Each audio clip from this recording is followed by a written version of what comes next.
सोलापूर जिल्ह्यातील 11 तालुक्यातील 204 टेबलवरून सरासरी 20 ते 25 फेऱ्यांमधून संपूर्ण मतमोजणी प्रक्रिया होणार आहे।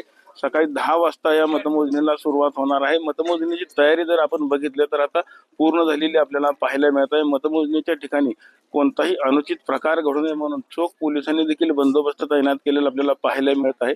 पालकमंत्री जयकुमार गोरेसह अनेक दिग्गज नेत्यांच्या प्रतिक्रिया लागलेल्या आहेत।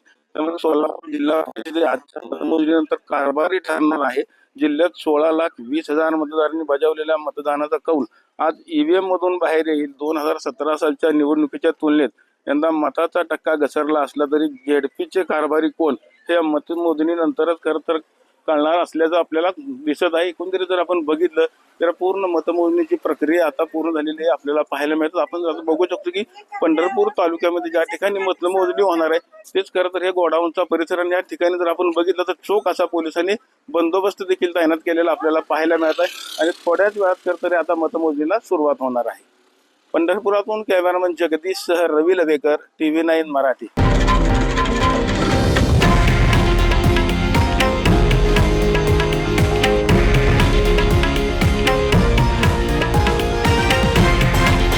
हे आहे देशातील नंबर 1 न्यूज नेटवर्क आणि आपण पाहत आहात TV9 मराठी, एकमेव।